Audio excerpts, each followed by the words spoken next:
Okay fine. তো কি অবস্থা তোমাদের? আশা করি তোমরা সবাই অনেক বেশি ভালো রয়েছো। শাস্ত্রের প্রশ্নপত্র কেমন ছিল এবং আজকে শাস্ত্রের যে প্রশ্নপত্র, এই প্রশ্নপত্রে তোমাদের কাটমার্ক কত হবে, এইটা নিয়ে ভাইয়া তোমরা অনেকেই প্যারা খাচ্ছে এবং অনেকেই আসলে টেনশন করতেছো যে ভাইয়া আমি কি আসলে চান্স পাবো কি পাবো না। তো দেখো, আজকে আমি তোমাদের বলবো তোমাদের জন্য বিশাল একটা খুশির সংবাদ রয়েছে, তোমাদের জন্য একটা খুশির সংবাদ রয়েছে ভাইয়া। কেন খুশির সংবাদ রয়েছে? দেখো, তোমাদের শাস্ত্রের যে প্রশ্নের প্যাটার্ন, আজকে আমি যেটা প্রশ্নটা তোমাদের দেখলাম ভাইয়া, প্রশ্নটা কিন্তু মানে আমি দেখো শুধু কঠিন বলবো না, আমি প্রশ্নটাকে শুধু কঠিন বলবো না, আমি এখানে একটু সুন্দর করে বলবো যে এই প্রশ্নটা ছিল ভালো কঠিন। ভালো কঠিন, ঠিক আছে? কারণ অনেকেই বলতে পারে যে ভাইয়া প্রশ্ন সহজ।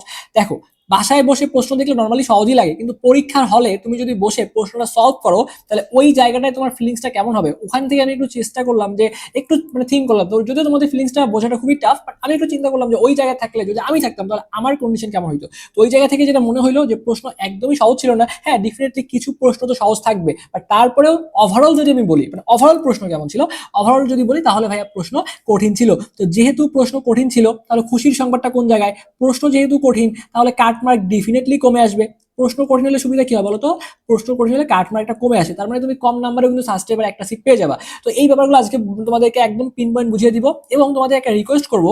দেখো, আমরা যে কাটমার্কগুলো তোমাদেরকে বলবো, এটা তো আসলে হুবাহু যে মিলে যাবে ব্যাপারটা এরকম না, কারণ এটা একটা প্রেডিকশন করে বলা। তো তার থেকে হয়তো বা 2 মার্ক কমও হইতে পারে, বা 1 মার্ক কম, 1 থেকে 2 মার্ক কম বেশি হইতে পারে। তো এটা নিয়ে প্যারা খাইও না। আমি যে কাটমার্কটা বলবো আশা করি এর আশেপাশেই তোমাদের থাকবে। সো আমরা একটু যদি ব্যাপারগুলো একটু বোঝার চেষ্টা করি ভাইয়া, তাহলে দেখো আজকে তোমাদের যে প্রশ্নটা ছিল, আমি একটু তোমাদের প্রশ্ন নিয়ে কথাবার্তা বলতে চাই। আমি এখানে ফিজিক্স নিয়ে কথাবার্তা বলবো এবং কাটমার্ক কত হবে এটা তোমাদেরকে বলে দিব।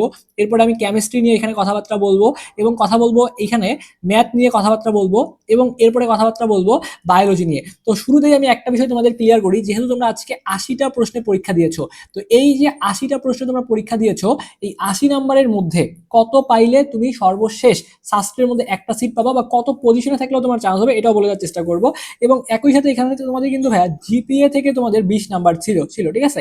তো জিপিএ তে যাদের মনে করো যে 14-15 আছে, এটা খুবই ভালো একটা নাম্বার। ওকে, আবার যাদের জিপিএ যদি কম হবে, তারা পরীক্ষা ভালো করলে কিন্তু তোমাদের ইনশাল্লাহ চান্স হয়ে যাবে। তো এখন আমি যেটা তোমাদের কাটমার্কটা বলবো, এই কাটমার্কটা হচ্ছে যে এই 80-র মধ্যে, ঠিক আছে, এই 80-র মধ্যে কত পাইলে তুমি সাস্টে একটা সিট পাবা। তো এই বিষয়টা আমি তোমাদেরকে একটু ক্লিয়ার করে দেওয়ার চেষ্টা করবো। প্রথমে দেখো, ফিজিক্সে আজকে যে প্রশ্নটা ছিল, তোমাদের ফিজিক্সে সব মিলে 20টা প্রশ্ন ছিল, কেমিস্ট্রি থেকেও তোমাদের 20টা প্রশ্ন ছিল, ম্যাথ থেকেও 20টা প্রশ্ন ছিল এবং বায়োলজি থেকেও 20টা প্রশ্ন ছিল।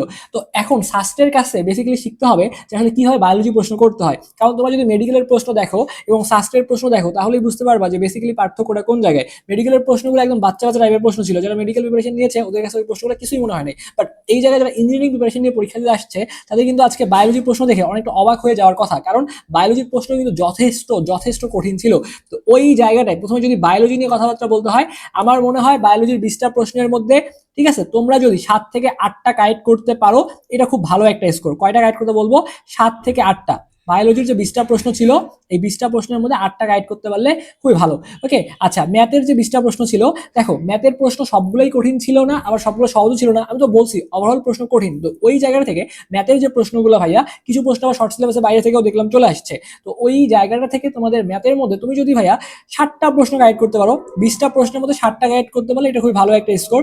কেমিস্ট্রির যে 20টা প্রশ্ন ছিল, এখন কেমিস্ট্রির প্রশ্নগুলোও কিন্তু আহামরি মানে সহজ ছিল না ভাইয়া, কঠিন কঠিন বলা যায়, কিন্তু কিছু প্রশ্ন স্ট্যান্ডার্ড ছিল যেগুলো তুমি ইজিলি অ্যান্সার করতে পারো, 4 থেকে 5টার মতো ইজিলি গাইড করা যাবে। তো চান্স পাওয়ার জন্য তোমাকে কিন্তু অবশ্যই কেমিস্ট্রি সেগমেন্টটা ভালো করা জরুরি। ওকে, তো এই জায়গাটায় আমার যেটা মনে হয় 20টার মধ্যে তোমরা যেটা 10টা বা 11টা গাইড করতে পারছো, এটা খুব ভালো একটা স্কোর। ফিজিক্সের ক্ষেত্রে যে 20টা প্রশ্ন ছিল, এইখানে দেখো কিছু প্রশ্ন দু একটা দেখলাম শর্টের বাইরে থেকে আসছে, তো ওই জায়গা থেকে 20টার মধ্যে 10টাই আমি বাদ দিয়েছি, আর 9 থেকে 10টা, ঠিক আছে, 9 থেকে 10টা গাইড করতে পারলে এখানে খুব ভালো একটা স্কোর বলে আমি মনে করি। তো আমরা যদি ক্যালকুলেট করি, ফিজিক্সে আমাদের আসতেছে 10টা, এইদিকে কেমিস্ট্রির মধ্যে 11টা, তারপরে হচ্ছে ম্যাথের মধ্যে 7টা এবং বায়োলজির মধ্যে আমাদের 8টা।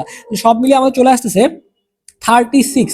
36 চলে আসতেছে, ঠিক আছে, 36+। অর্থাৎ তোমাদের যাদের আজকে পরীক্ষা দেওয়ার পরে যাদের 36-37 এরকম থাকবে, বা 40-এর আশেপাশে নাম্বারটা থাকবে, তোমরা আশা রাখতে পারো যে শাস্ত্রের ভর্তি পরীক্ষায় তোমরা একটা আসন পেয়ে যাবে। কারণ এখানে তুমি যদি একটু খেয়াল করো, সব মিলিয়ে কিন্তু ভাইয়া আসন সংখ্যা রয়েছে তোমাদের 955টার মতো আসন সংখ্যা রয়েছে। তো তোমার যেহেতু একটা আসন লাগবে, তোমার ক্ষেত্রে সেক্ষেত্রে কাটমার্কটা আমার যেটা মনে হচ্ছে যে 37+ হইতে পারে, 37+ এরকম তোমাদের একটা কাটমার্ক হবে, যারা এই 80টা এমসিকিউ একটু বুঝে শুনে দেখায় আসছো, দেখো কাটমার্ক কিন্তু অর্ধেকে চলে আসতেছে, মানে 36-37 পাইলেও কিন্তু এবছর চান্স পাওয়ার একটা ভালো পসিবিলিটি আছে। তো পজিশন নিয়ে যদি কথাবার্তা বলতে হয় যে কত পজিশনে তুমি শাস্ত্রের মধ্যে একটা সাবজেক্ট পাবা, পজিশন নিয়ে বলতে গেলে দেখো আমি তোমাদের যেটা বলবো, যেহেতু বললাম যে প্রায় 955টার মতো আসন রয়েছে, মানে 1000-এর মতো আসন রয়েছে, আর অনেকগুলো ইউনিভার্সিটির এখনো কিন্তু প্রসেস বাকি রয়েছে। তো ওই জায়গাগুলো থেকে যেটা বলা যায়, যারা তোমরা হচ্ছে 4000 বা 3500 পর্যন্ত যারা থাকবা, তারা মোটামুটি আশা রাখতে পারো একটা পাবা, এবং এটা সর্বোচ্চ ভাইয়া 4000 পর্যন্ত যাওয়ার খুব ভালো একটা সম্ভাবনা রয়েছে।